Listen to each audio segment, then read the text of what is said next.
once more, fight fans, to another episode of the Career Profiles podcast, with me, your host, Sean Bastow, joined as always by Johnston Brown, to break down the life and boxing career of another truly inspiring fighter.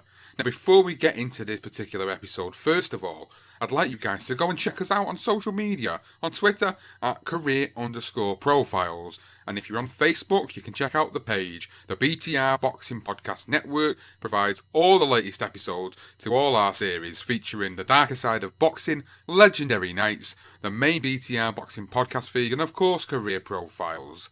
So, this episode today is all about the Australian legend Jeff Fenech, who is nicknamed the Maverick Mill Mauler, a great fighter, all-action fighter, and embarrassingly enough for me, a fighter that I didn't really know a great deal about. And as you'll hear in the episode with myself and Johnston, we didn't really know about his exploits in his career. We knew of him through other fighters, but we'd never really had the opportunity to study Fenech's career, and this was a perfect opportunity. Again, brought to you by another one of the listeners, Martin Lee. Great suggestion for us.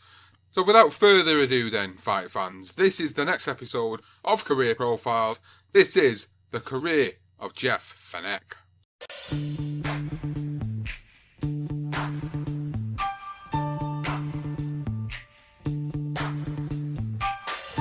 So it's another episode of the Career Profiles podcast. It's Jeff Fenech who has come up for this episode. Another recommendation from a listener, Martin Lee. Martin, we love you, mate. I'm telling you, you're giving us some great episodes to do here. If anybody else wants to give us some episodes other than Martin, of course, then please drop us a line at career_profiles. We'll happily do anybody that we've got out there. So Jeff Fenech then, or in Johnston's case, Jeff Fenech. We're going to be really excited to get this episode up and running, because this is a fighter that, to be honest with you, I didn't really know a hell of a lot about.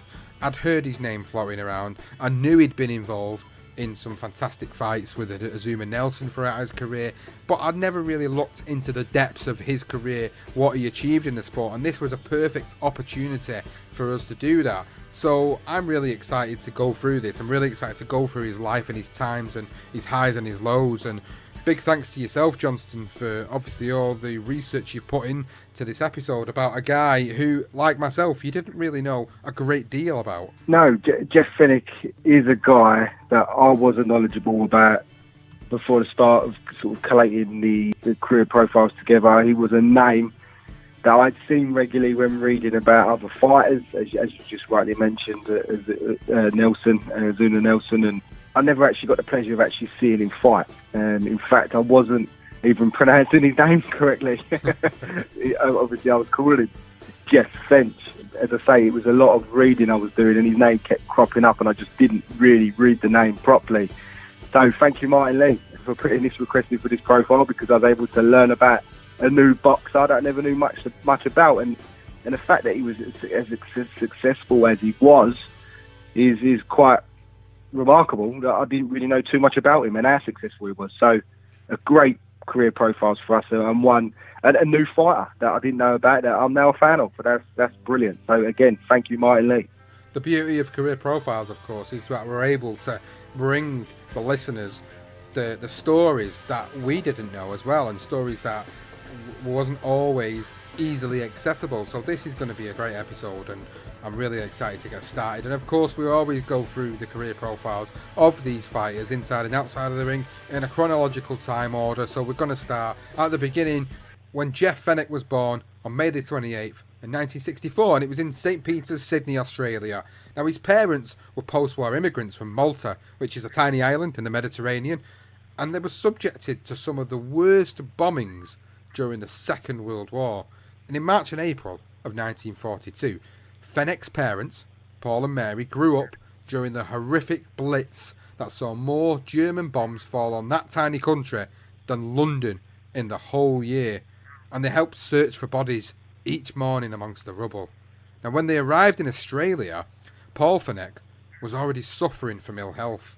His mother, Mary, had to work 3 jobs as a cleaning lady to pay the medical bills, support Paul and their 6 children. And Jeff Fenech had 3 brothers and 2 sisters. Now, this meant, of course, that Jeff was left to fend for himself in the rough inner city of Sydney, and Fenech said, "Every couple of days, I would be getting into fights with kids younger than myself or older.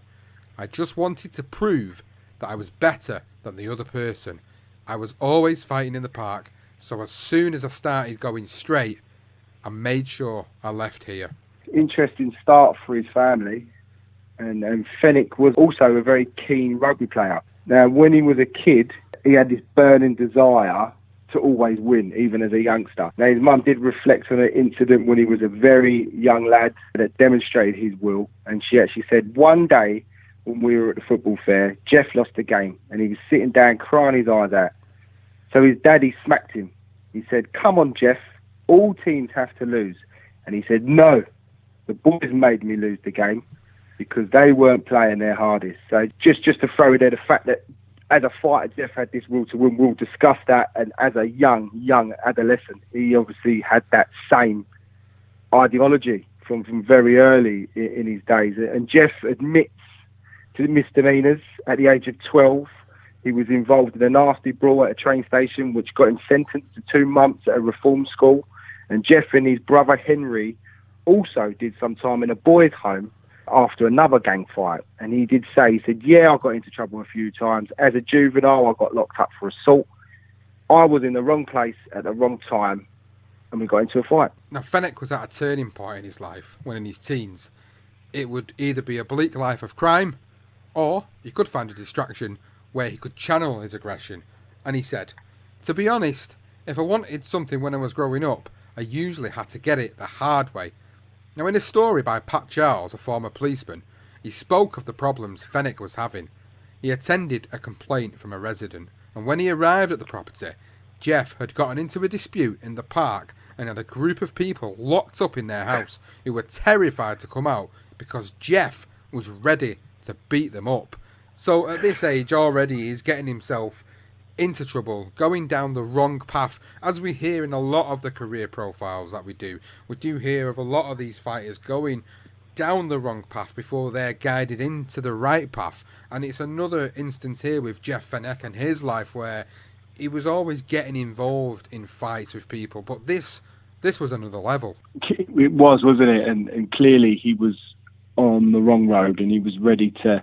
I think the last of crime was obviously quick money, and he enjoyed a scrap. So he's a bit of a bully boy by the sounds of it. And at age 17, boxing was nowhere near on the radar for Fenech. As we mentioned, he loved his rugby league, and his childhood dreams actually saw him emerging as a professional rugby player, something he always wanted to do. And Fenech did eventually find a release at the Newtown Police Boys Club in Sydney. This is where he met Johnny Lewis, the famous Johnny Lewis, Australian trainer, who bonded well with a 17-year-old right from the off. And Lewis recalled, he said, "I was really taken back by the aura about the guy. I just thought to myself there and then, this is a kid. If he can be disciplined, God knows how far he can go in the sport." He had everything. He was the only man that I listened to. At that stage, he taught me how to respect people, and because of the respect he gave me, I gave him what he wanted. So that was Jeff, not Johnny Lewis, actually recalling that statement there. And obviously, Lewis made a huge impact on Fenech as a young 17-year-old lad, and by the sounds of it, he was the influence he needed. Now, for Fenech, he was too small for rugby. So, following his time at the boys' club under the guidance of Johnny Lewis, he abruptly changed his sport. He was a raw with an unbelievable will to win, which made for the perfect ingredients to become a stellar amateur boxer. Now, he went on to become the Oceanic Flyweight Champion in 1983 and 84, but finished third in the World Championships in Rome, Italy, and third again at the Commonwealth Games in Belfast, Northern Ireland, all at the flyweight category. And by the summer of 1984, he was given an outside chance for the Olympic gold at the 1984 Los Angeles Games. Now, his newfound sense of direction was rewarded when he was made the captain of the Australian boxing team.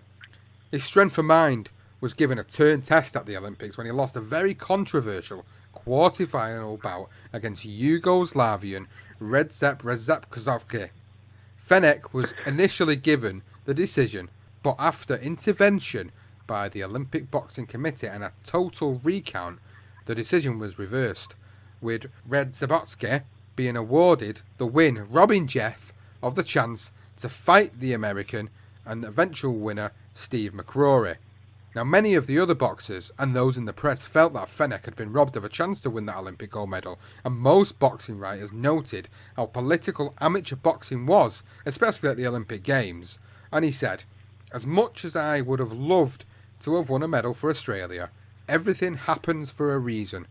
I came home and turned professional immediately." As much as I would have loved to have won a medal for Australia and been given the opportunity to fight for a gold medal for Australia would have meant so much to me. But I think that, like I said, everything happens for a reason. And I came home, I turned professional immediately. Yeah, I'll never forget it. Mary Villaricel against Bobby Williams.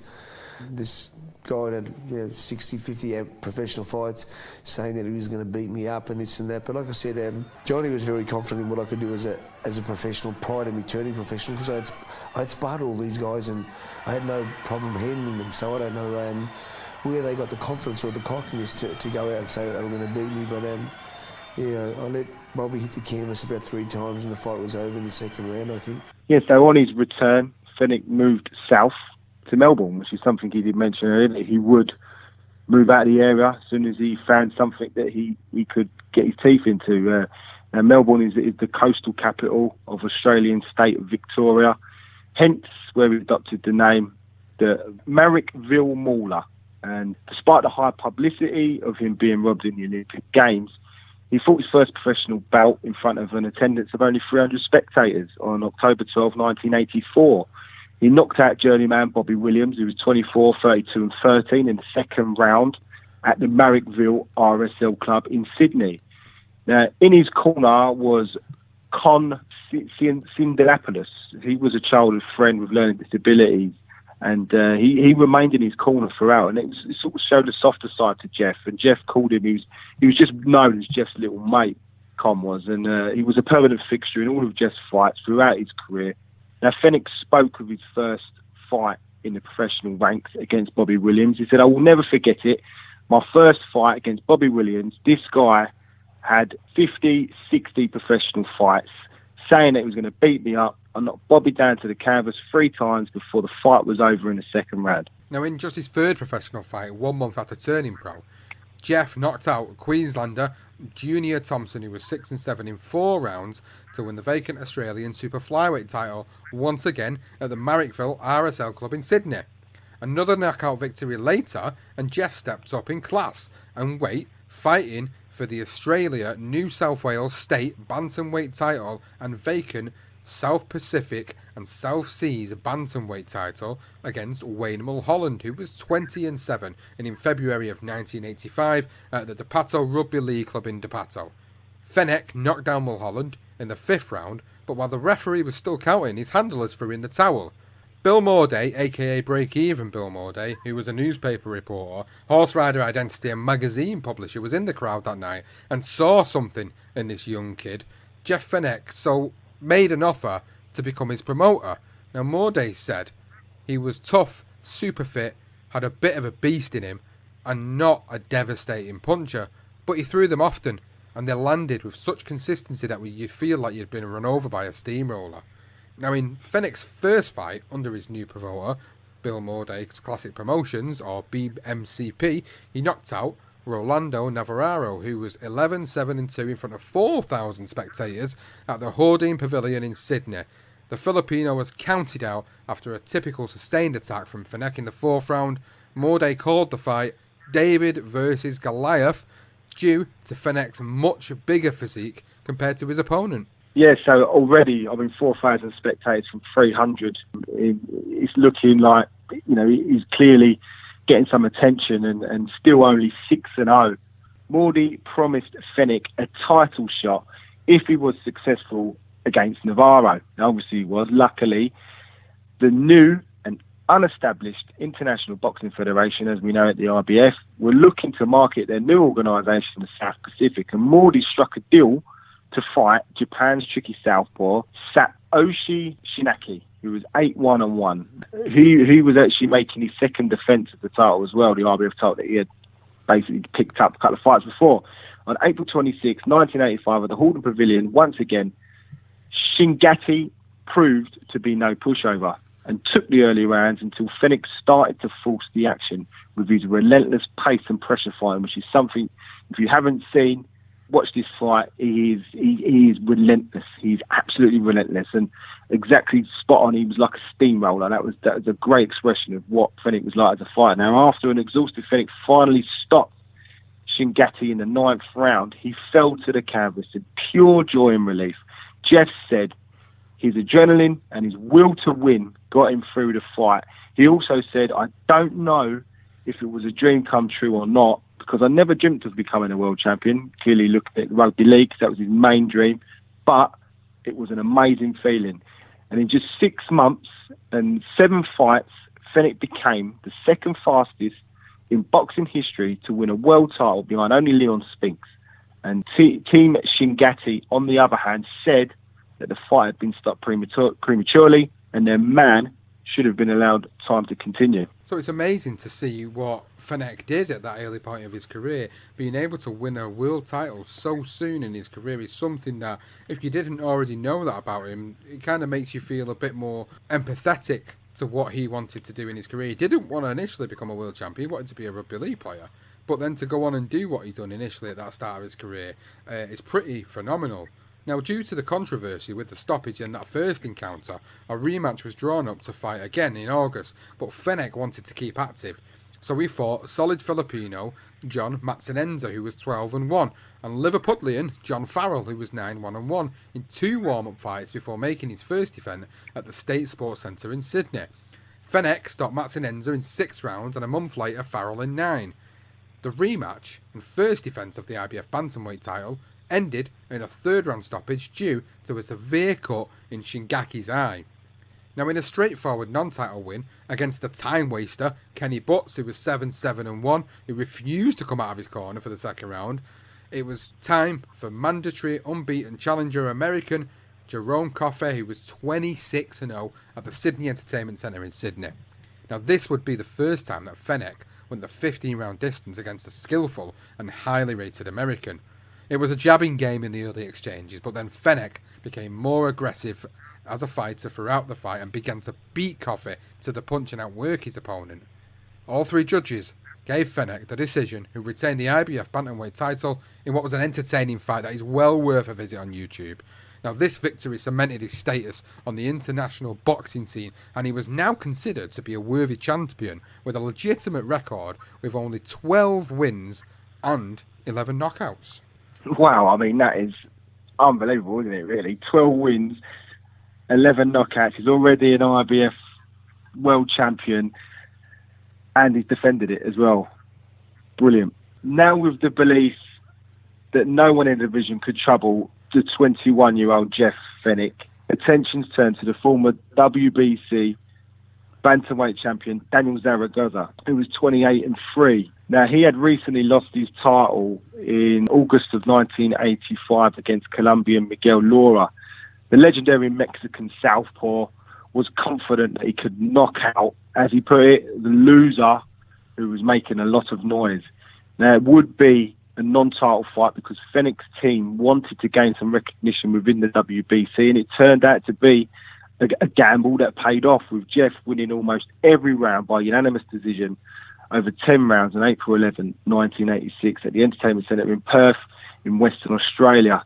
It was another thrilling fight with both fighting dirty, but it was Zaragoza who was penalised 1 point in the 4th round for consistent low blows. Jeff recalled the fight, saying, "Danny gave me 10 of the hardest rounds of my life. He never stopped coming. He never stopped throwing punches. It was without doubt, at that stage, my toughest fight. Much tougher than going 15 rounds." He was a different calibre of opponent. Daniel Zaragoza was a real fighter in the terms of the word fighter. Zaragoza spoke of Jeff once he had retired from the game, and he did say, "I think he is the strongest fighter I've ever met," which is some comment because Daniel Zaragoza, as we just mentioned, an absolute Mexican legend. And he also went on to say, "I had bloody bouts with Banky Jacobs and Hatinaka, but with Jeff Fenech, it was very, very tough bout. because he was so strong. I think it's safe to say he is the best from Australia. So focus then turned to getting Olympic revenge against Steve McCrory, who was 11, 0 and 1, who had won the gold medal in the 1984 Olympics, defeating Fenech's nemesis Redzep Kozovsky in the final. McCrory was from the Kronk Gym in Detroit and under the guidance of Emmanuel Stewart. He was also the younger brother of the world welterweight champion Milton McCrory, who was also part of that stable. Now, Stewart did not think McCrory was ready for Fenech, who had progressed rapidly since making the transition to the pros, and Stewart said, by 1985, Steve had become unhappy that the other Olympic kids were making much more money than he was. He was undefeated and wanted to take a fight in Australia with Jeff Fenech for his bantamweight title, and I advised against it. I felt Fenech was too strong for him, that Steve just wasn't ready, but he insisted, he demanded that I make that fight, or he will find another manager. Now, weeks before the fight, Fenech broke his hand, so assuming the fight would be called off, he ended up overindulging on food. And the trouble was, it wasn't, and now the weight had become an issue. On the day of the weigh-in, there was a dispute about the scales and that Jeff had not made weight. Stewart tried to get Fenech back on the scales, but he was out of the building sharpish. Now, Stewart said sometime after, Jeff Fenech did not make the weight, but he had done so much sacrificing, starving and torturing his body that I have no regrets. Fenech did not have the fight all his own way, so with the effects of struggling to make weight, his punch resistance was still there, but you could see that some of McCrory's shots were hurting the Aussie at times, especially during the middle rounds. And in the end, a body shot actually put the American down, but he got up. A sustained attack then forced the referee to stop the contest in the 14th round, giving the victory to Jeff Fenech. I did not want that fight at that time. It was Stevie and I had a big argument, and he insisted on the fight. I would have rather waited another year because even though Stevie was the gold medal winner in the Olympics, Jeff Fenech had progressed so much professionally, and with his pure strength and his animal instincts, I felt honestly that it was going to be too much for Stevie. But McCrory said, hey, I want to fight, either I want to get a new manager. So we took the fight. My relentless pressure just slowly wore him down. I hit him and hit him and hit him, and like I said, my hands were killing me at the time. And come about 10 rounds, I knew that I was right on top. He had nothing left. 11, the 12th, the 13th, and the 14th round, I hit him with a straight right hand to the body, and he went down. And I was so cranky as he was going down. I was trying to punch him on the back of the head with both hands and knock him down again, you know. So I wanted him to stay there. I didn't want him to get back up. Got back up. And, you bastard, stay down. And I'm in pain. I was dying, you know. Anyway, straight away when the referee counted, I jumped back on him, start punching him, and the referee stopped the fight. For me, it was a huge relief because, like I said, not only was it Olympic revenge, but like I said, I just remembered that Australia embraced me and loved me because they thought that this guy had taken what was Jeff Fenech's. And for me to beat him in front of that crowd and to beat him the way I did, it was always one of the special fights for me. Yeah, and a revenge. And the fact that he mentioned the scouts, that was really funny because there's a documentary and he does explain it, and literally he jumps on it, and then people are sort of hovering over it, and Emmanuel just doesn't get the chance to actually see it, so he knows he's overweight. Fenech literally does dash out of there, and he goes and starts eating a plate of pasta from his mum straight away. So even with Emmanuel pressing to get him weighed again, he was like, well, I'm going to be at least 3 pounds over already because I've just eaten this pasta. That was a pretty smart move from him, and he was over. He was clearly over, and you know, silly moment from him to just sort of overindulge on food. But anyway, Jeff Fenech decided it was time to move up to the super bantamweight division in his next fight. He went the 12-round distance with adopted British expat who was Tony Mad Dog Miller. He was 19-2-1, which gave Jeff the Australian featherweight title and the perfect preparation for his next challenge against the undefeated 122-pound WBC champion, who was Samwat Piakaroon, and he was 14-0 and he was undefeated. Now, legendary referee Arthur McCantley flew into Sydney to oversee the proceedings at the Entertainment Centre on May 8, 1987. Now, Fenech struggled with Piakaroon's footwork and southpaw stance early in the fight, and was actually floored for the first time in his career in the first round. Only Jeff's pride was hurt as he eventually wore down his opponent before knocking him down in the fourth, leaving him unconscious for several minutes. And Fenech was now a two-weight world champion at the age of only 22 and a record of 15 wins, no losses and 13 knockouts. Johnny Lewis recalled, "Get Jeff angry and he can become the most vicious person alive." And you see that. I mean, it's a devastating knockout. It really is. And somewhat even, he was undefeated. He went back to Thailand and they shunned him. They didn't want nothing to do with him. He ended up having to join the monk. He ended up becoming a monk. And he had to apologise to a statue, in a prayer for the Taiwanese people to start backing him again. He was crazy. He had some mad gambling buds that were running him at the time, and they put thousands and thousands of money on him. I think about 100,000. And even Maldy gave one of the guys at ringside, he gave him a package. It was like 150,000 in it. He didn't realise what was in it, and he actually had it under his desk and on the floor. They go to him, "Look, you got 150,000 in that package," and he was like, "What?" He ended up spending the night sitting on it. Bless the poor fella. So crazy fight. But this dude was dangerous. For all I know, he had a big punch and a great win for Jeff. That. But on a somber note, 2 months after defeating Paya Karoon on July the 4th, 1987. Fenech's brother, Paul Jr., was sentenced to life imprisonment for murdering a Sydney teenager in 1986. Mr. Fenech told the court they had fought after watching a pornographic video and he had made sexual advances towards the teenager. He'd been drinking heavily that night, but although suspecting he had murdered Mr. Robertson, he had no recollection of doing it.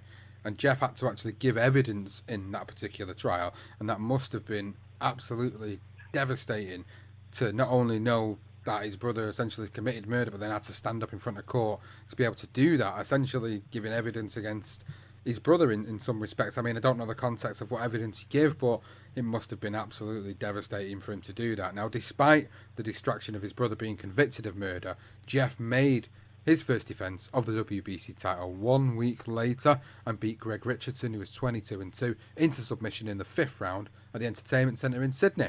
And his next fight came against a true Mexican great in Carlos Zarate, who was 66-2 with 63 knockouts at the Horden Pavilion in Sydney. Now, after losing to Lupe Pintor in 1979, Zarate had retired, but returned in 1986 and went on a 12-fight winning streak, which set him up for a shot at Fenech's WBC title. Now, Canas, who was actually a former shell of himself at the age of 36, was nowhere near what he once was throughout the 1970s, so much so that the bout ended up being halted after the 4th round because of a cut Fenech had actually sustained from a clash of heads. Now, the fight was actually awarded to Jeff by a technical knockout, and that same year, Fenech was actually inducted into the Sport Australia Hall of Fame. Wow, already a two-weight world champion, beating absolute legends in Zaragoza and Zarate. I mean, brilliant start for him, and he's really doing fantastic things. And on December 11, 1987, Fenech stopped Osmar Alfredo Avila, who was 35-3-1 in the first round, before attempting to become the first three-weight world champion while still undefeated against Puerto Rican Victor Calais, who was 25-1 on March 7, 1988, again back at the Entertainment Centre in Sydney. Now, after absorbing a solid uppercut in the first round, it really is a big punch. Fenech does manage to regroup and went on to dismantle Calais, knocking him down twice, once in the 3rd, once in the 8th, in one of the most dirtiest fights you'll ever see. And Fenech does recall this. He says, in round 2, he headbutted me and broke my nose, so I headbutted him back. It became one of the dirtiest fights in boxing history. If you watch it, you count the elbows that were thrown in that fight. It would far surpass any other fight. And finally, referee Richard Steele did stop the fight in round 10, and Fenech went on to capture the vacant WBC featherweight title, joining an illustrious group of fighters who have been world champions in 3 or more weight divisions. To put this victory into more context, before the fight, Fenech broke his right hand, but decided not to tell Johnny because he knew that he would not allow him to fight Fenech spoke about the achievement sometime after. He said it was the real defining moment of my career, being able to do what I done against that quality of opponent with the pain that I went through, the circumstances. I think that was one of my greatest performances. Now, sitting ringside that night was Carl King, the son of a certain promoter by the name, as we call him, Mr. Slippery, Don King.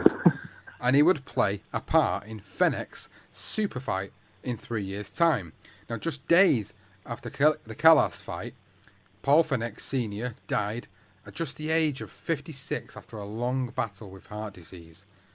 Fenech was considered as one of the best pound-for-pound fighters in the world at this point, so it was no surprise that 5 months later, at the National Tennis Centre in Melbourne, that the CBS network arrived to show the world what all the fuss was about, dubbing Fenech as the Australia's version of Rocky. The CBS commentator Tim Ryan said, "Fenech has a tremendous roughhouse spirit. In some ways, he's kind of a mini Tyson in his fighting style and attitude." Trinidadian Tyrone Downs, who was 28-5, was the opponent, who was a slick and skillful boxer that started the fight well when Fenech was cut in the first round. But as always, Fenech steamed back to knockdowns to the canvas twice in the fourth before finishing him off in the fifth. And Fenech said after the fight, "My ultimate dream was to be the first to win 4 world titles, but Thomas Hearns has done that, so I'll just have to win a few more featherweight fights and then go up to make it number 4.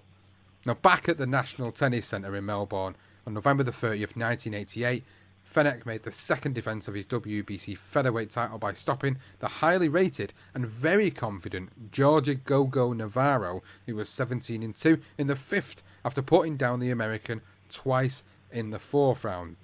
Now, by this point, Jeff Fenech had become the darling of Australia, and Bill Morday spoke of Jeff at this time, and he said, "That aggressiveness, that power, is what the fans in Australia love. Jeff is solely responsible for the rebirth of interest in the game here. At a time when Australia was getting beat in football, cricket and swimming in the mid-80s, and we were looking for a sports hero, he came along with all his magnetism. He loves fighting for his people. Of course, the remaining criticism of him is that he's only fight only in his backyard." That was probably the one criticism you could say about Jeff Fenech at this point, is the fact that he hasn't fought anywhere else. They've all had to go to him, saying that he's a 3-weight world champion now, which is remarkable, really. What a great feat for him. And obviously that big money fight, though, inevitably was Azumah Nelson, who we spoke about at the top of the show. But he had actually moved up and become a super featherweight champion earlier in 1988. So Jeff had to bide his time and took on Marcus Villasana, who was 49-6-3, who had gone the 12-round distance with Nelson, losing twice by controversial decisions, the last of which was at the 126-pound weight limit, with veteran referee Joe Cortez officiating over the fight, which once again took place at the National Tennis Centre in Melbourne on April 8th, 1989. Now, in the true statement of Jeff's conditioning, grit and determination, he won a grueling battle where he broke both his hands in this fight en route to a unanimous decision. And Fenech recalled, he said, one went about 4 or 5 rounds in, and then the other one went. I thought the only way I was going to survive in there and not get cleaned out was to get on my toes and box, to give them a bit of a break. And that's crazy. Fenech's hands were in a bad way, and part of the reason was that he was actually born with protruding knuckles on both of his hands, which always made it difficult for him to actually make a true fist. This had become an ongoing issue throughout his boxing career, which always kept his hands in a vulnerable state. But it does make it makes a statement. A relentless pressure fighting style that he had as well, where it literally, you expect fighters to sometimes have a little break. He didn't. He would attack you when a fight has that break, and that was what, to have these hands and have broken hands and continue to throw punches as often as he did was brilliant. And Johnny Lewis spoke of the Villasana fight. He said that night that just beat Villasana, I think he would have beaten any featherweight ever. He was at his brilliant best.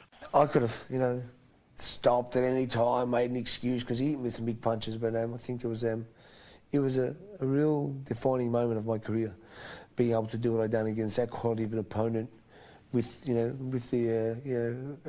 pain that I went through and with the circumstance. I think it was one of my greatest performances.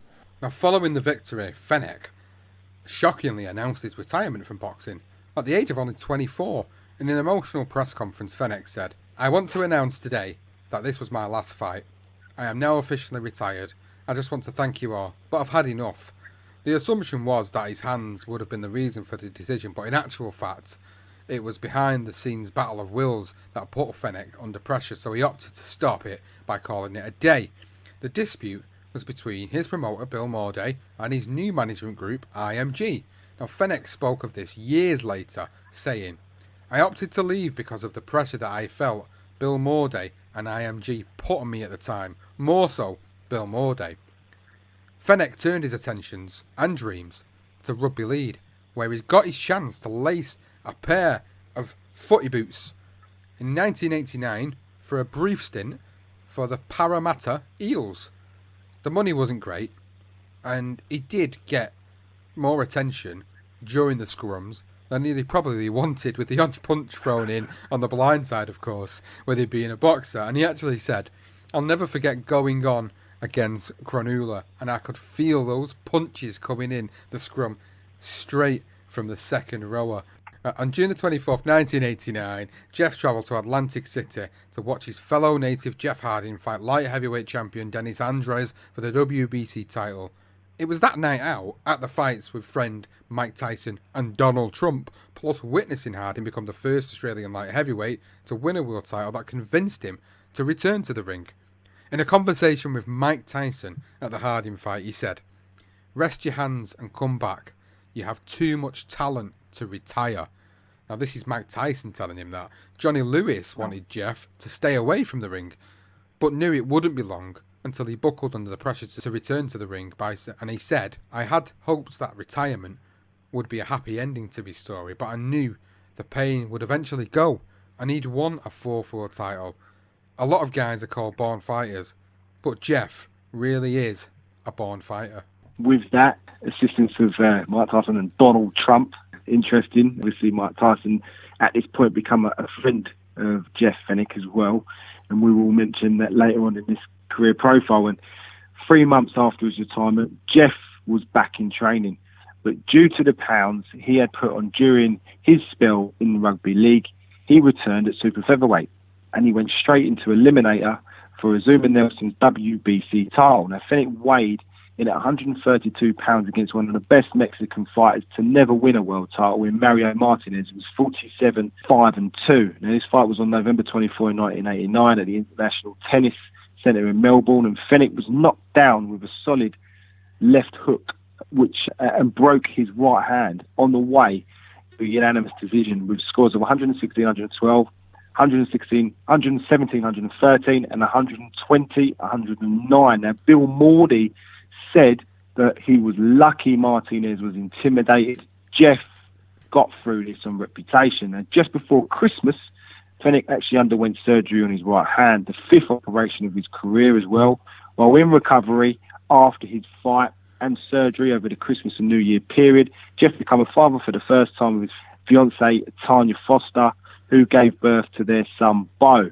Now, he was named after Beau Brady, who was one of the main characters from his favourite TV show, Days of Our Lives.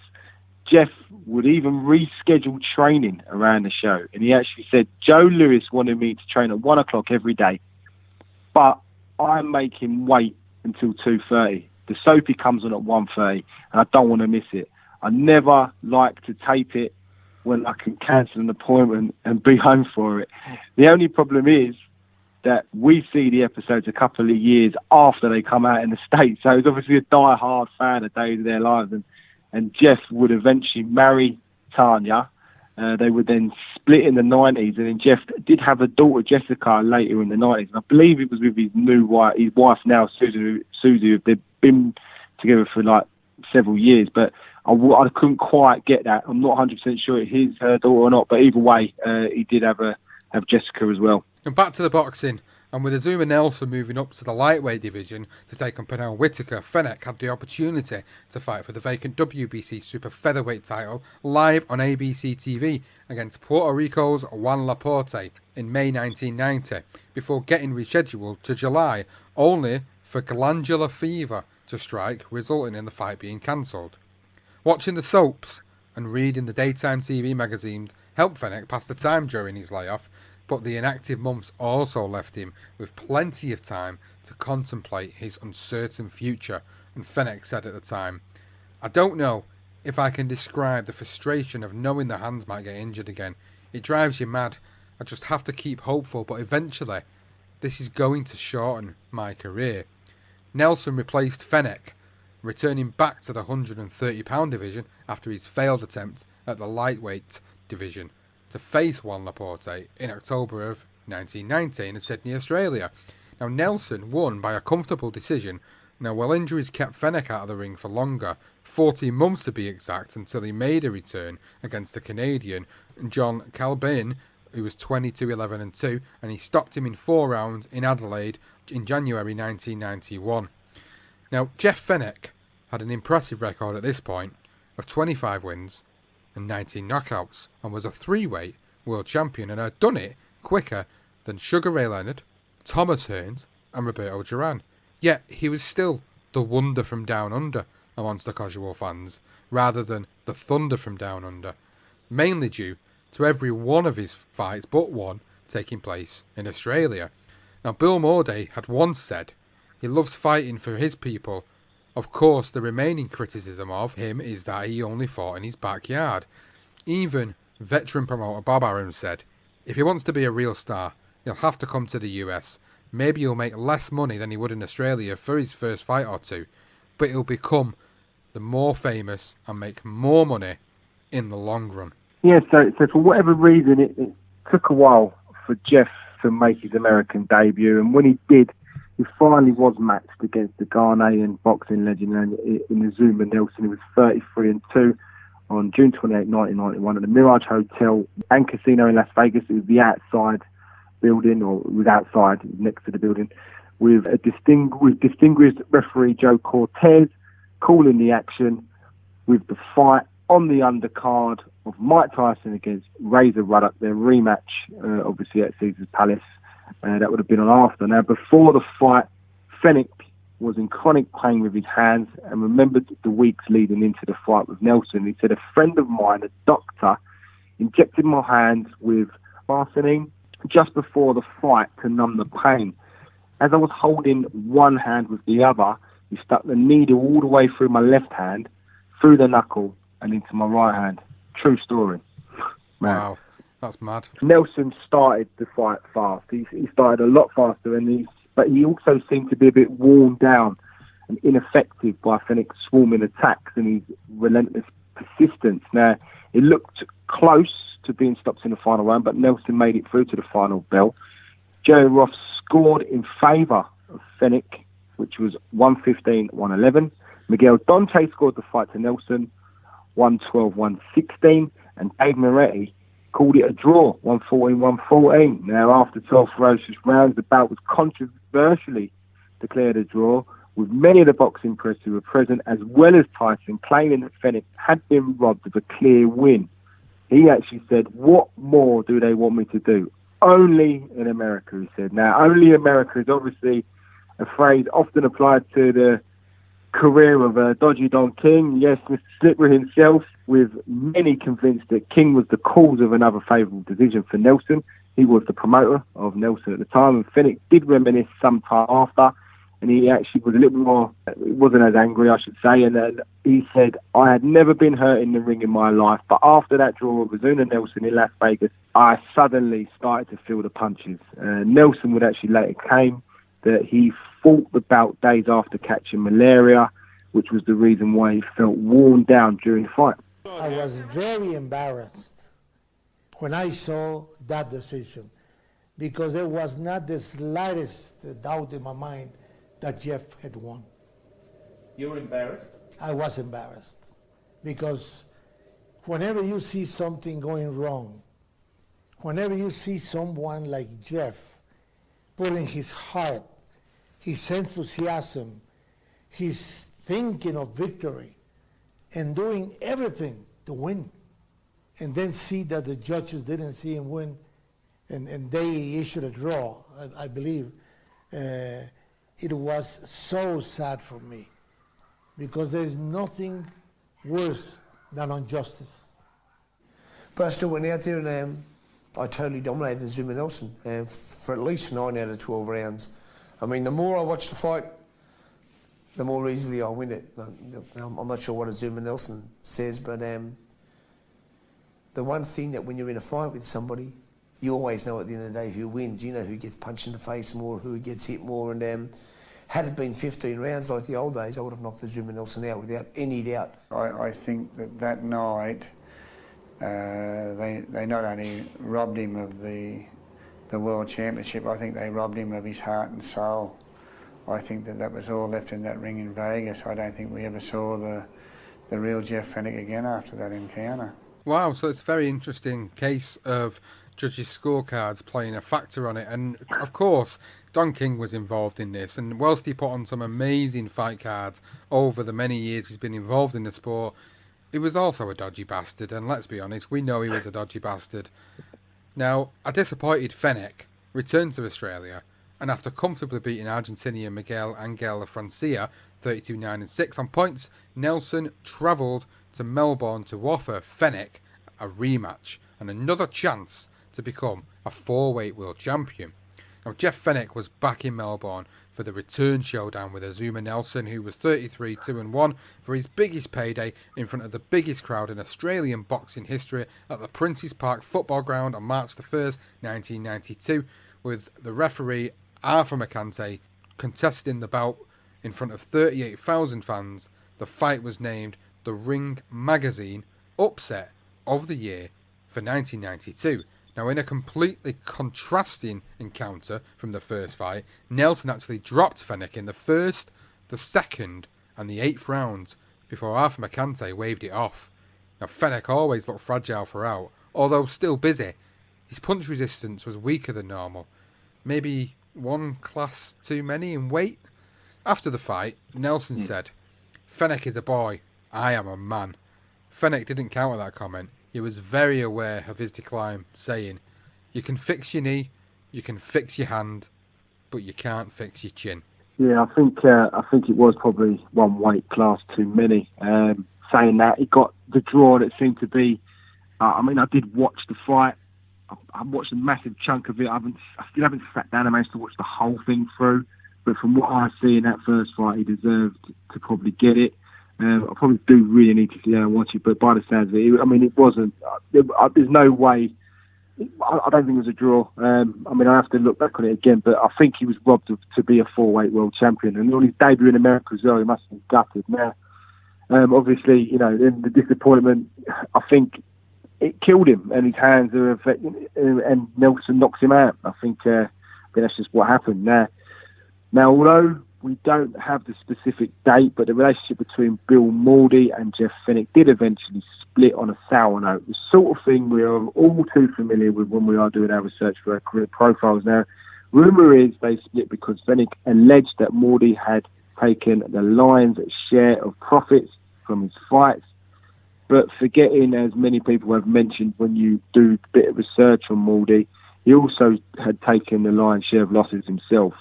I'm guessing he's a decent guy. I can't honestly, but I don't think he was a bad guy. I think that it may got a little bit carried away with himself and they split. That's just my personal opinion there.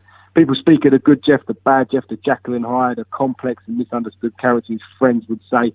While others within boxing know about bad Jeff in the late 80s especially. Now, in Fenech, the official biography, which was co-written in 1988 by Peter Muscat and a sports writer, Grant Lee Kiaz, and he wrote this on Jeff Fenech, and they said, in truth, Fenech was a violent street hoodlum who gravitated towards petty theft and serious assault because he lacked parental control or any feelings of remorse towards his victims. Fenech was never a hungry fighter. He just pretended to be. He spent hours in front of the video cassette recorder watching the exploits of Rocky Balboa. He would jog through the back streets of Marrickville, face-hooded the way Balboa did. He was an undisciplined and bored young thug, bashed his way to boys' home, then to fame and fortune for his 21st birthday. A cheat, a liar, a thief, and later a national hero. Some strong words there, Wow. but I thought we had to put that in. It is an official biography. Some people, as you said, he's a bit of a Jekyll and Hyde kind of guy. I think some people within the boxing industry didn't quite like, at this point anyway, in the late 80s, what Fenech was all about. They certainly didn't like him based on that quotation anyway. They're absolutely putting him under the bus there with that. Ridiculous, isn't it? That he must have been absolutely he must have been pissed off when he read that back. Certainly when he's seen that. They're basically saying he was just a thug who managed to worm his way into world title contention and go on to win world titles. But you can't argue with what he's achieved. Now, after that and the loss to Azumah Nelson, Jeff Fenech retired once again and came back to fight occasionally. In his return in 1993, he was knocked out in 7 rounds by American and former IBF featherweight champion Calvin Grove, who was 43-5, at the Rod Laver Arena in Melbourne. Fenech made a return to America in 1995 when he beat Tialano Tovar, who was 10-1 by knockout in 8 at the Convention Centre in Atlantic City, New Jersey. Now, Fenech was well overmatched against American Tovar, but it brought his professional career to a record of 26 wins, 2 losses, and a draw. Now, in 1996, Fenech got married to Susie Dilberto, who was pregnant when she left another man for Jeff. They also named their daughter Kayla, after another character from Fenech's favourite TV show, Days of Our Lives. Jeff also fought twice at lightweight, knocking out Mike Juarez 19-5-1 in 2 rounds before making a third attempt at becoming a 4-weight world champion against South African and IBF lightweight champion Philip Holliday, who was 27-0 at the Glass House in Melbourne. Fenech fell to his 3rd professional defeat when he was knocked out in 2 rounds, and then Fenech decided to retire from boxing after this shattering defeat. And he said, "It was an easy decision to retire, but when I did, there was a void. The more I thought, the more I felt like I should have been a 4-time world champion instead of a 3-timer. I kept thinking that if I just went back into the gym and did things properly, it could happen again. But I could never find that old Jeff Fenech." Yeah, it was a shame that it didn't. That Nelson fight, I think he had just gone too far. I mean, he was young though as well. It was just a hand situation, I believe. But what a magnificent achievement! A 3-weight world champion, and probably robbed. Well, he was robbed of his 4th. He'd been a 4-weight world champion. I mean, that's incredible. It really is. And in 2002, Fenech was inducted into the National Boxing Hall of Fame in New York and became a boxing trainer, training fighters such as Nadal Hussain, Sakio Bika, and former IBF flyweight champion Vic Derincian. But in 2003, Fenech was involved in a bar fight with a gang member and was then attacked and stabbed by 4 men in Sydney, receiving facial cuts that required plastic surgery on January 5th, 2004. Now, in June of that same year, the Fenech family home was attacked by shooters. 7 bullets were recovered, but no one was injured. Australian police believe the 2 attacks against Fenech were connected to the bar fight he had with that gang member, and the Australian newspaper quoted someone related to the Lebanese gang stating that they will kill him. But Fenech did not believe that the violent events were related. Now, during this escalating violence outside the ring, Fenech became the trainer of a certain Mike Tyson in an effort to relaunch his career in March 2005. And he spoke of a few stories about Mike, and I'll let you tell him, Sean. So the couple of stories that we found from Jeff Fenech in his own words about Mike Tyson are, and he says, "So the first time I went to the house and he had the tiger, Mike got hold of me, threw me in the cage and kind of locked me in. Now, he was just messing around. I'm not too scared of many things, but I certainly had to change the undies when I got out of that cage." Fenech explained the reason for their split, and it wasn't anything to do with the dispute. "One day, I was waiting for him at the gym, and he doesn't turn up. So I went back to the house, and all of a sudden, it's 5 or 6 o'clock in the afternoon, and he walks in. I look at him, and he has a massive tattoo on his face. I looked at him and said, 'Mike, you can't fight.' My understanding of tattoos is that if they're new or fresh, or they get messed up or punched, you could get an infection. So I didn't think he could fight. Now, believing the fight was off, Fenech flew back home to Australia. I was very, very upset. I was actually in tears when I left. I'd been there for 8 weeks doing everything, and a couple of days prior to the fight, I go home. Freddie Roach actually replaced Fenech in Tyson's corner. I trained him, but Freddie Roach got the credit for it, as in the knockout win, because I went home days before the fight because Mike had ended up getting that tattoo on his face. What a crazy story. The fact that I didn't know that the tattoo had caused so much drama for Jeff Fenech, obviously getting back home. And then, I mean, we did the career profile of Mike, and I believe we did mention Jeff. I'm not sure. Maybe we didn't quite capture the story. I know we mentioned Freddie Roach coming in. We didn't really know the ins and outs of why he came in. And there we go. He came in later to replace Jeff because of the crazy tattoo on the face. I mean, that's just crazy. The whole thing, what a nightmare for him. And in the same year, Fenech actually pleaded guilty as well in his role in 2005 to theft of 3 gold watches worth a total of $327, which is nothing, from a Gold Coast, Queensland boutique store. And despite repeated denials made in the press and on his website, there was clear evidence of his involvement from the in-store security cameras, revealing that Fenech actively participated in the incident. So, again, came back to those silly, stupid moments. And things got worse on August 9, 2007, when he was actually convicted of drink driving and banned for 6 months and fined $500. And Fenech spoke at his troubled years, and he did say that if I could change all that, I'd change it. My biggest regret is that my family went through so much heartache. I don't mind getting hit, don't mind getting stabbed, getting shot at. That's just life for me. But when you've got a wife and children and parents who have to go through it with you, that's different thing altogether. A bit of a crazy time again, sort of from that young age, at that craziness, it comes out of the ring and then he starts doing business, which I don't quite understand. Now, 16 years after the rematch with Azumah Nelson, Fenech, at the age of 43, fought an Azumah Nelson who was 49 with a record of 38-5-2. Now, it was a rubber match at the super welterweight division on June the 24th, 2008 at the Hissens Arena in Melbourne. Now, a reality series / documentary on Fenech's life aired on Channel 9 and Fox Sports in the weeks leading up to the fight that was later built up as the grudge match of the century. Now, Fenech in the fight outworked the much slower but much stronger Nelson over the course of 10 rounds, temporarily stunning him in the 5th round. Fenech was hurt in round 9, but stayed out of danger for the remaining rounds, boxing his way to a majority decision victory. 2 judges scored it in favour of Fenech 96-94, with a third calling it a draw. Fenech retired once again from boxing with a record of 28 wins, 3 losses and 1 draw, with 21 coming by way of knockout. It's an absolutely crazy thing to see 2 old guys coming out of retirement to settle a score that they felt like wasn't settled, because obviously that was a rubber match. There was a draw in the first. Azumah Nelson beat him in the second fight. 16 years after that rematch, they decided to get it on once more time. Absolutely crazy. And just to think that a lot of fighters now are trying to do it in this day and age, with the talk of guys like Tyson again coming back and Holyfield again coming back.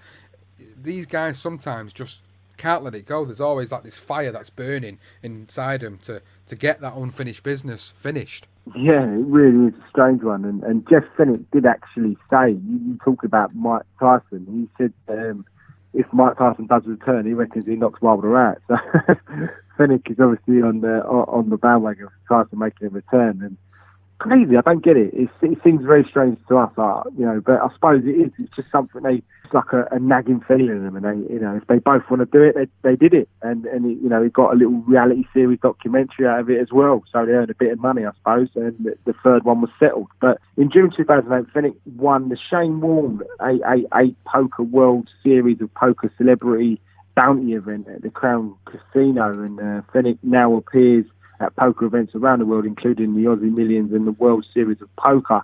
But there was one story that happened only last year, October 4, 2019, and Fenech was actually rushed into intensive care in Bangkok, Thailand, after he began coughing up blood at a training camp. He ended up having a 5-hour operation on an infected heart valve, which almost killed him. Now, he was actually set to miss his daughter Jessica's wedding as he recovered, but Jeff somehow managed to make it back to Sydney in time to walk her down the aisle. Fantastic story, fantastic end to his story, really, in terms of what we've covered throughout the episode. Jeff Fenech is quite active on social media between him and his wife, and it is really good to see that he is out and about and he is getting on really well. But in terms of his career, in putting it into context then, the world titles that he won in 3 different weights, and how quickly he did that first world title, again, was something to behold. And I think there was always that potential of him going on to win a 4th world title, and it just never got there. The fact that he was robbed of a gold medal as well earlier on in his amateur boxing career, something that he can never really get over at that moment in time. I think something that the 3 weight world championships would have helped him get over, of course, but something that I think when you read through the stories about it and the way he felt about it, it was quite evident that it was one of them things he could kind of never get back to, or go back to what he wanted to with it. Now, he's obviously been inducted into the Boxing Hall of Fame, as you said earlier, in 2002. He's inducted in 2003 into the Australian National Boxing Hall of Fame, and he's been the 4th person to be elevated to legend status in 2013. I think for me, looking through his life, looking through his career, without being as brutal as they were in the biography, which we read out a little bit earlier, he came from nothing, as many of these fighters do. He came from being a petty criminal to becoming a world champion, to becoming an Australian boxing legend. I've really enjoyed sitting down to record this episode about the career of Jeff Fenech, and I really hope that if he gets the opportunity to hear it, or any of his family hear it, I hope we've kind of done him a little bit of justice with this particular episode. Of course, there'll be stories that we won't have known about. There'll be stories that we've not able to source for the episode, but I'm really chuffed to be able to have sat down and get a bit of a snapshot of his career and what he really achieved in his career, because quite simply, he is an Australian boxing legend. He absolutely is. Again, I mean, I wasn't too familiar with him, and what I will say is that it's impressive. I mean, what a magnificent career. To be that 3-weight world champion is a fantastic achievement. To do it as quick as he did. Obviously some people have their feelings with him in that 1988 biography. Obviously that was done in 1998. A long time has passed since then. You can see that there were moments in Jeff's life where obviously he made some silly decisions, and I think some people just didn't allow him to forget that. Some people are like that, unfortunately, but from what I've witnessed and from watching back on his tapes or online and all of his fights, is one thing that will always stick with me, is just that unbelievable ferocity, that relentless pressure that he puts on fighters. It is something to behold, it really is, and you can understand why he is considered to be one of the greats. I suppose one thing that is always going to niggle at, or people will pick at, is the fact that he didn't fight in America as often as he should have. He should have fought there a little bit earlier, maybe, but a brilliant fighter. It really is. And I'm really pleased that we had the opportunity to be able to look into this career, and some of the stories in there, obviously, are opinions, but I think we captured the whole thing really well, and I think that he's definitely a guy that, if you didn't know about, please go and have a check on all of his fights on YouTube. Seriously, almost every single one of his fights are on there, literally debuts on there and everything. So I'd advise, if anyone wants to have a Jeff Fenech evening, literally, go and pick out some of these fights, these world title fights, because there's some great, all action-packed fights, and a joy to watch, and a true, absolute, as you say, probably the best fighter to come out of Australia. Well, Costa would have something to say about that, of course, but for me, yeah. Jeff Fenech, about what he's achieved in his career, amazing. I've really enjoyed it, and I hope that everybody listening, you've enjoyed it too. And of course, if you've got any feedback to give us on the episode, you can do it by checking us out on Twitter at career_profiles, or the Facebook page, which is the BTR Boxing Podcast Network. All the latest episodes of the series go on to that Facebook page, so you can check us out on there. Drop us a message if there's any career profiles that you want us to cover. You can do that. We've been getting some great requests from guys, obviously like Martin Lee, amongst others, which we've really enjoyed covering for you fight fans. So please let us know if there are any more, in particular ones that you'd love us to cover. We'll certainly look at doing them for you. I hope you've enjoyed this episode of Career Profiles podcast, and it's been all about Jeff Fenech and his career, the Maverickville Mauler. The dream is made real! Ricky Hatton rocks the world! How do you like it?